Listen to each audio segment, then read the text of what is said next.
Welcome to the Jockey Club, a podcast looking at the movie Let It Ride, one scene at a time. My name is Dan Delgado, and we're at historic Hialeah Park where one man is having the best day of his life. I'm having a good day. So come on in and hang out while we talk about this day and the greatest movie of all time, Let It Ride. Don't worry about that guy at the door. I've got you covered. You can even take my seat to the Jockey Club.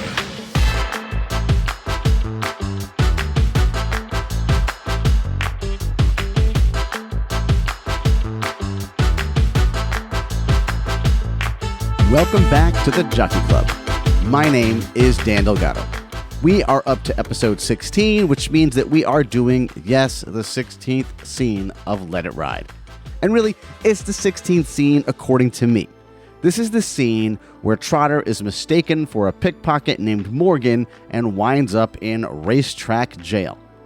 Back again to discuss this scene is James David Patrick. James is not just a man with three names and a huge fan of Let It Ride, but he is also the host of the Cinema Shame podcast and the writer of the official Netflix DVD blog. There is a link to the Cinema Shame podcast in the show description. And I also want to mention up front that we now have merch.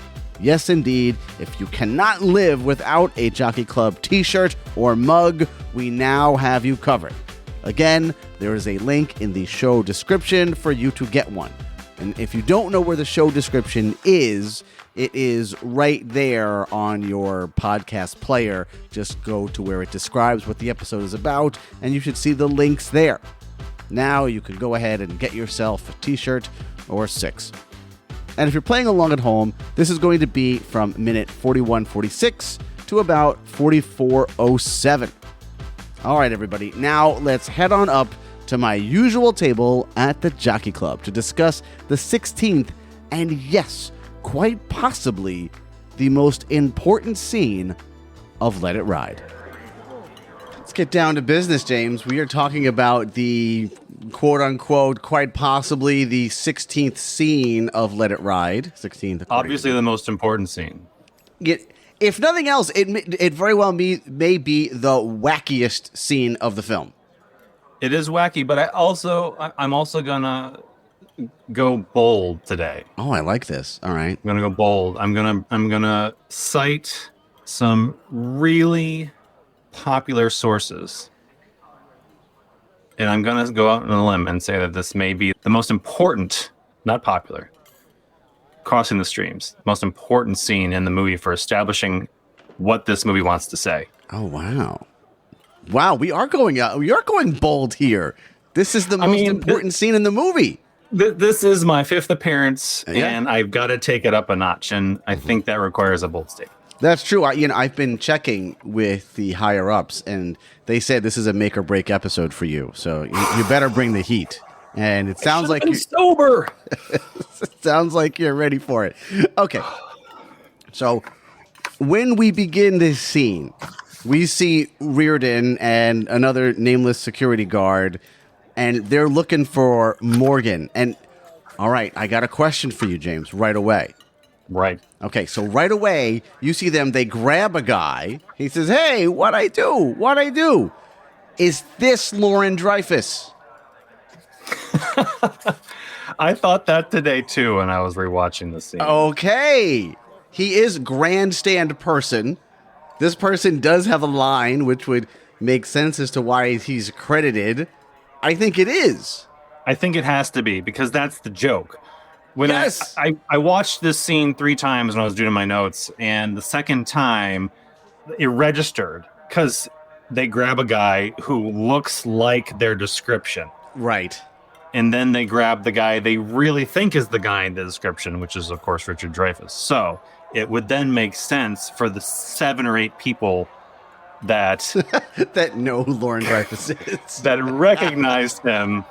Now, I can't prove this in any way. Like, I didn't, nothing about the movie says where he is. I know, grandstand person. I'm sure. It could be anyone. Right, grandstand person. It could be anybody. Yes. And it does look like him. It does. When you think about him in the two canon films, Dutch Treat and Detective School Dropouts, he does have, let's just say, more hair and darker hair. And it's only a couple of year difference. So here he's bald on top and it's gray. So that's the one thing that makes me go, Although if you look at him now, if you've seen him in the last 10 years or so, you could see that's exactly how he looks. He is bald on top and gray on the sides. So the thing that actually perhaps called my attention to this particular moment even more was, say it with me, let's go to the screenplay. Ah, yes, let's go. That interaction isn't in the text. That feels like something that was added in. In the screenplay, it goes from, can I get you anything flowers when he's talking to Vicky? Mm-hmm. And he heads out, and then it's like a smash cut to handcuffs. Like he's already in the handcuffs. Oh, wow. That interaction with the other arbitrary that looks like a Morgan doesn't happen here. So this feels like something that was added in as like, let's do a funny for us. Right, yeah. You know what? I think you're absolutely right. I wonder if Lorin was just happened to be visiting that day and they were like, oh, you know what? Let's put him in for a second. This would be fun. Yeah. That makes perfect sense. All right, so I'm going with, we've now settled the where is Lorin Dreyfuss question that has only been looming in my mind, I think. I don't think anyone else has been worried about this, but I've been looking every scene. And it came up. It came up in a prior episode, which only further reinforces my suggestion that this episode is the most important episode, the must-listen episode, if you will, if you wanted to spin it that way for your teaser. You're really building a case here, James. If you only listen to one episode, which you've used, but you can supersede it. You can just roll it right back over again, because I'm pretty sure that that didn't stop them on network TV either. Well, if you would look at it like this, you would look at it as though if you're only going to listen to one episode from this point, right? So like when I have said it maybe in the past, we hadn't recorded this one yet. So now maybe this one is just superseding all previous, if you should listen to only one episode claims. Okay, so but we do go right from Lorin Dreyfuss to Trotter being handcuffed. You won't be picking any more pockets. Now we know what he's being arrested for. And Trotter starts yelling out, all right, oh, that's right. You have the right to remain silent. What does Trotter say to that? I want the right to bet Lord Byron. Yes. Okay, so they bust him right by that hallway where the ticket seller is, and as they're dragging him away, Trotter, for a moment, he's, hey, look, here's my friend Vibes, and Vibes is there, and pleads with him. Vibes, tell them who I am, and it's another 0 to 100 Dreyfuss moment.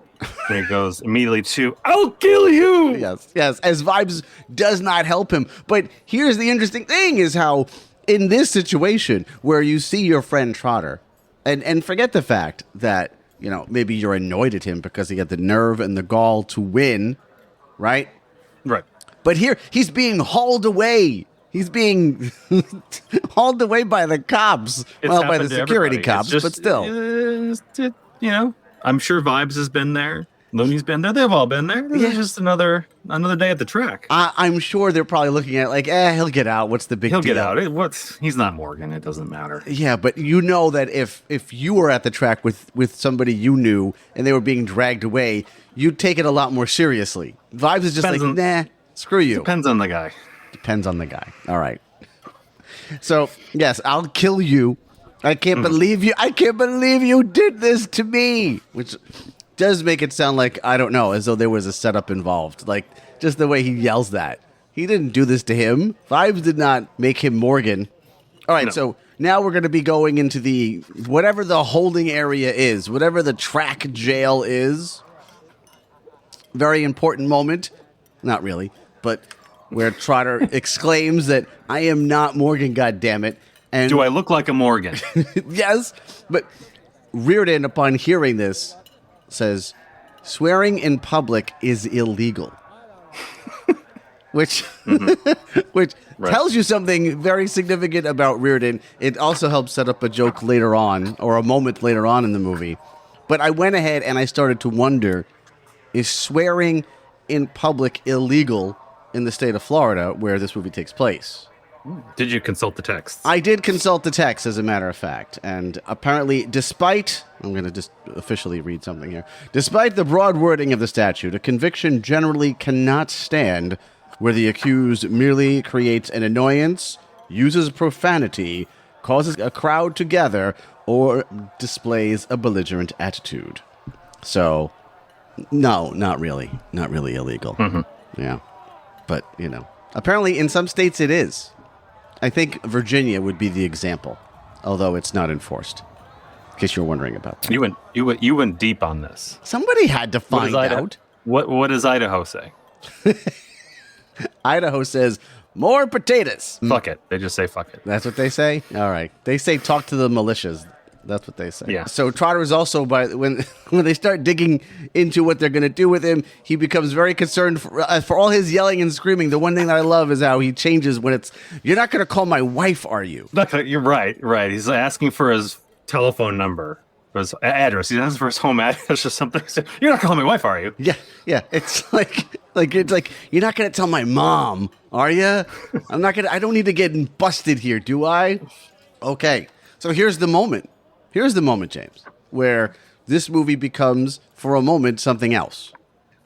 Trotter gets up. The music tells us so. Yeah, exactly. All of a sudden, the music gets ultra wacky, and Trotter jumps up, makes a run for it, and crashes through the door. Like, he literally just runs straight through the door, as though it was made of paper.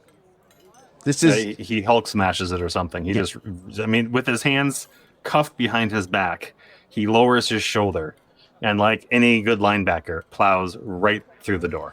What are the odds that, I don't know, 5'4" Richard Dreyfuss could actually crash through a door like this? Like, how many times out of 100 is he going to do it? Probably not. One. Oh, yeah, okay. All right, we'll give him. I'm going to guess by time 5, he's probably giving up. But sure, he has 100 chances to do it. You need to give him a break in between, though, because that's going to start. Yes, exactly right. He can have as many breaks. If you know what, he can try it 3 times a day for however many days that is. 33 days if he wants. However he wants to spread it out. But it's 100 times. How many times does he break through the door? He doesn't break through the door. No, he does not break through that. No, he does not break that. That door in particular is a different story. But any other door. Yeah, any actual real door. Any door that's not in a movie. That one was made of... It wasn't... If there's a wood that's less sturdy than cardboard, that was it. That's the one. Yeah, sure. It is really funny, though. I will say that. It is. Because it's unexpected. That's what we're talking about, the change of tone, and it does drop into the loony comedy for a hot minute there when we get it's almost a Mickey Mouse sort of looping score, and he busts through the door. And the busting through the door is the unexpected moment that we get here that gives us a little chuckle. I can see why another human that's not me watching this movie would sort of give it an eye roll, like, oh, that's sort silly. of a silly thing to have happen here. But it's not without precedent in this movie. There have been moments of this sillier levity that pop up now and then. I don't think it should come as a huge surprise that this tone comes back. We've had mystical diner women, and it's broken all the rules so far. Why shouldn't we keep going back to that tone? And I enjoy this moment because it gets silly again, and because we're allowed to think, well, anything can happen at this point. Once you go with spiritual compulsion, right, everything's right around the corner. Everything else goes with it, I think. Yeah, it is funny. I do wonder how people, other than myself and you and the people I know who really dig this movie, how they view this. Is this something where they go, all right, this is just stupid? I don't know, but I love it because it's so ultra wacky, and it does feel like it comes completely out of left field, which it does.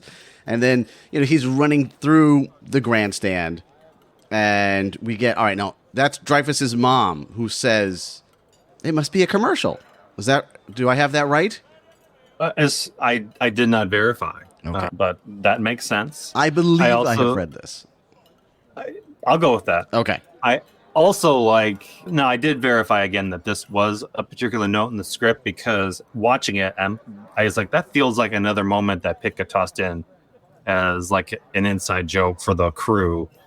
They're like, oh, they must be shooting a commercial. Like, I thought that too, and it totally felt like a commercial type vibe. But yeah, I did find that funny, knowing Pitka and knowing the way I feel like he had a sense of humor about this whole thing. There's some things that he did script to screen that suggests he was amused by the material in a certain way and put his own spin on it.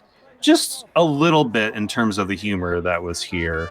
And the intro to this scene, it feels like sort of a collaborative effort. They seemed, I can only project so much, but they seem like they're having fun making this film.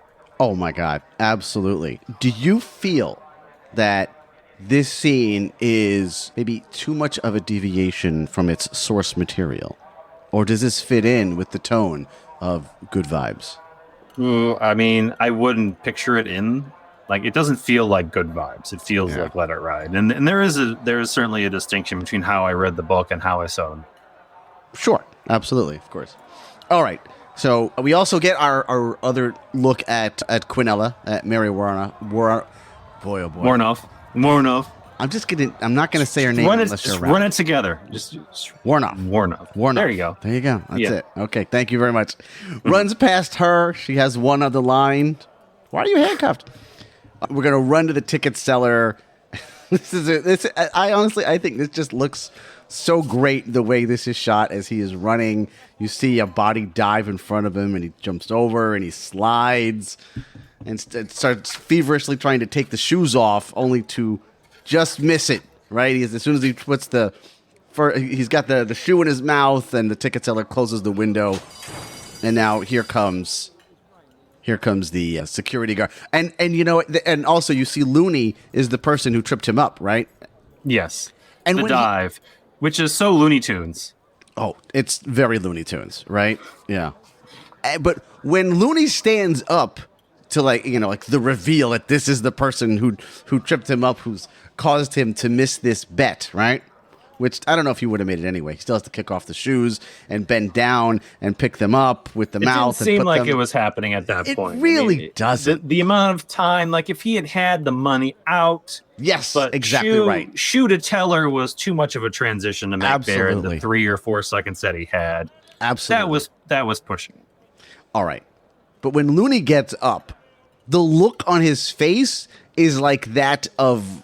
like, it's pure evil that he's looking, like the hatred that he has in this moment, right? In She-Devil when Roseanne Barr's eyes start flaming up.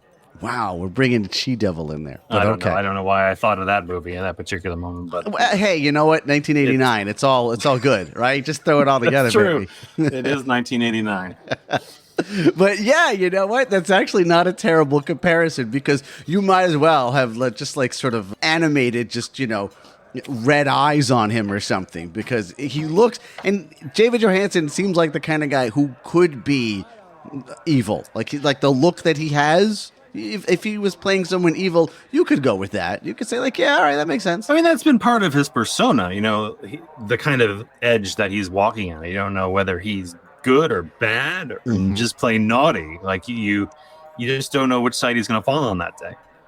And then immediately Looney starts yelling, "He did it!" Not even knowing what he did, right? He did it. Well, I almost get the impression that he's the one that said that he was a guy looking like Dreyfuss was picking pockets. Oh, wow. You think so? Like, he made the call. I don't know if that's suggested, but I was watching it today. I could feel maybe that's what the movie was suggesting. Okay, I could see that. Like, that's why interesting. Dreyfuss was Morgan. He just made up the name Morgan So he wouldn't actually get in too much trouble, but he'd get arrested and he would learn his lesson about screwing over his friends by winning all that darn money.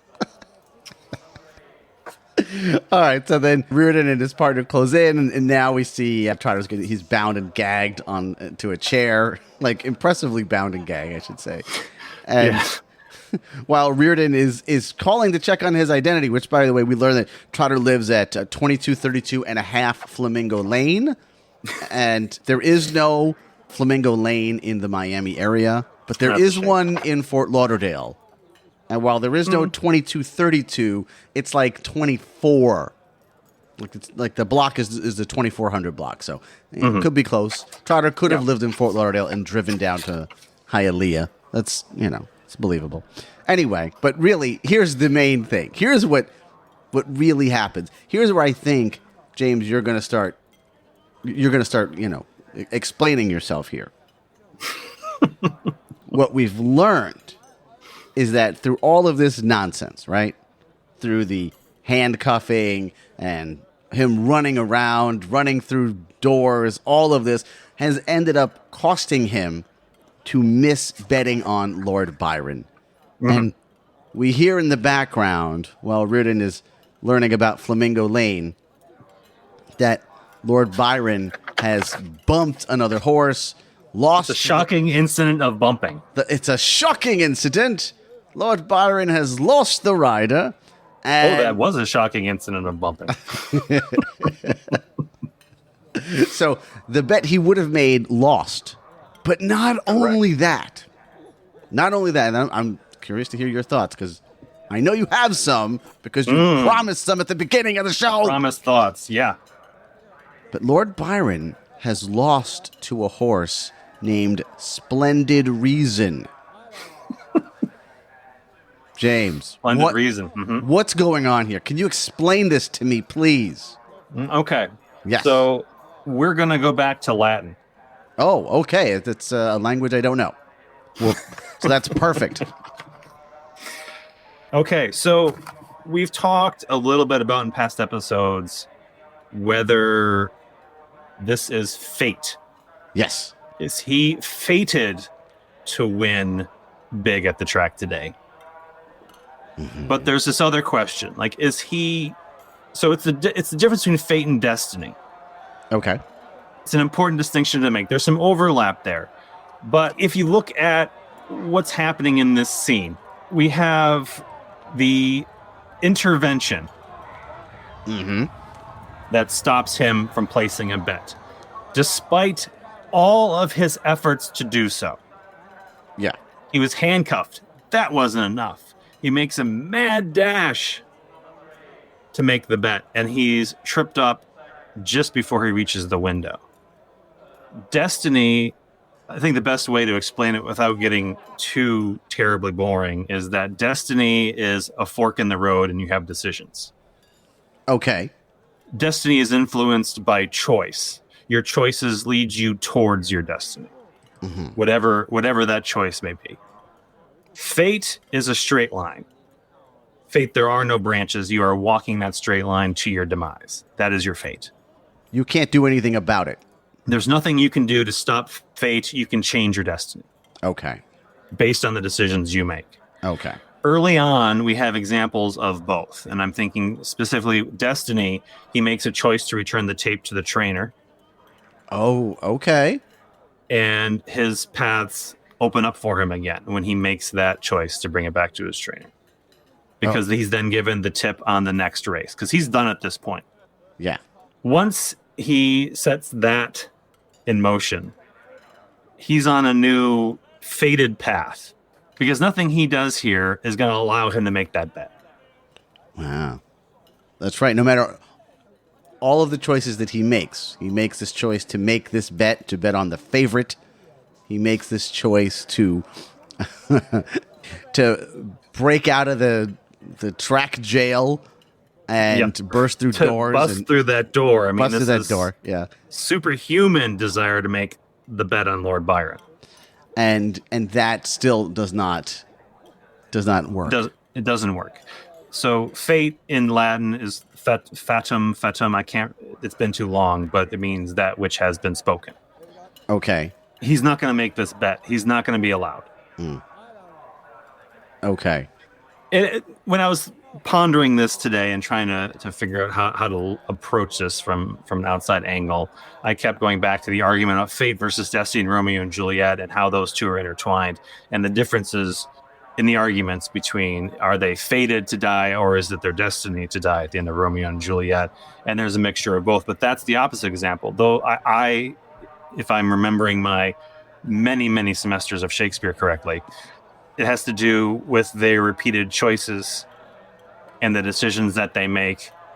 You could say that the author of the material has a hand in that because, again, we're dealing in artifice, so the author is pulling the strings, but we have to deal with character choices in order to look at the material. Of course. And in that context, the characters repeatedly make decisions that put them on this path to double suicide. And so here we have Trotter has made several decisions to put him on the path of winning money, but at the same time, fate is also going to intervene. And it's like this scene, this scene is where we can read that fate is now at play, and he is fated to win. So he is fated to win for the rest of the day. He is fated to win. That this is the new path. Oh wow. Okay. Oh, all right. So you were making some bold claims here, and I like it though. I totally go with it. You can see the different ways that the movie is playing with fate and destiny. If you go back and look from here, because this is the first time I was looking at it, so you know what? There's the entire world is stopping him from making this bet. Yes. His friends are stopping him from making his bet. The police are stopping him from making this bet. Mm-hmm. You know, that they didn't arrest his brother is stopping him from making, like, there's all these things happening.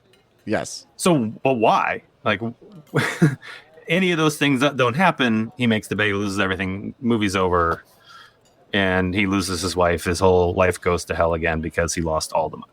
All right. I like this. This sounds very good. I mean, honestly, what do you make of the names? Lord Byron and Splendid Reason. What have you got there? You got anything for me?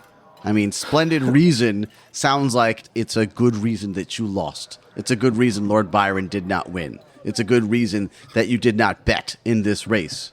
Well, like you said in the other episode, too, Lord Byron was unlike the other names, and it is reinforcing the posturing that was happening in the Jockey Club, and it was not how he got there. He wasn't successful to this point because he was pretending to be something he wasn't. He was being himself. Yes. Up until this point. So when he goes to bet Lord Byron, he's not acting according to the ways he had to begin this movie. He makes the first bet because he's himself. He's like, why would I not bet on a sure thing?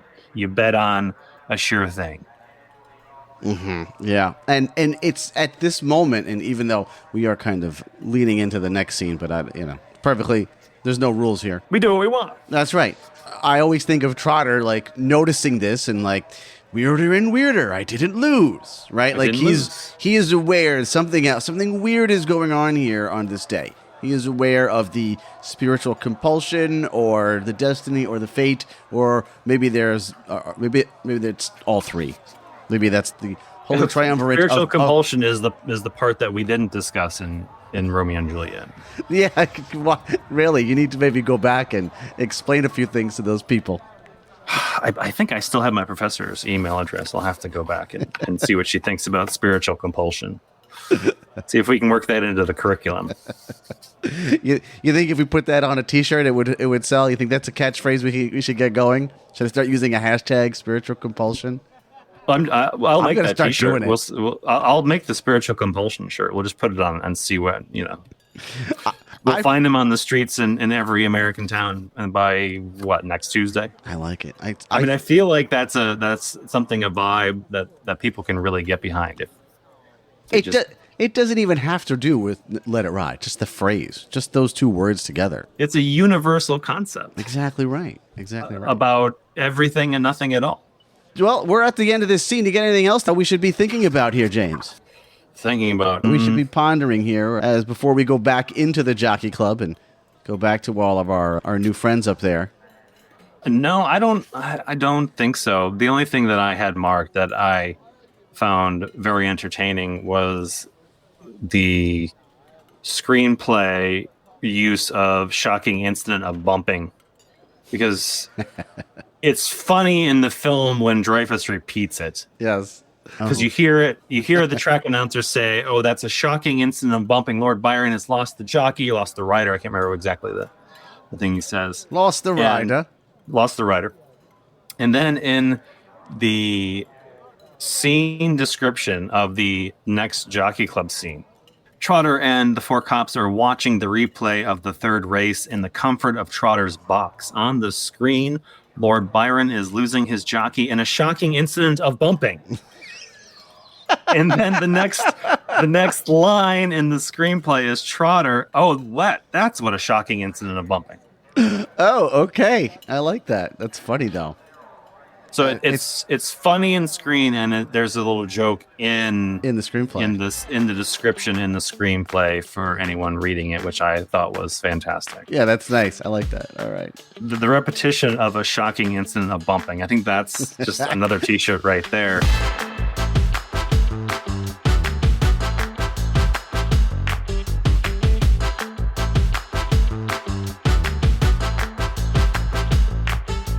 Thank you for listening to this episode of the Jockey Club. This episode was hosted and produced by me, Dan Delgado. Thank you to my guest, James David Patrick.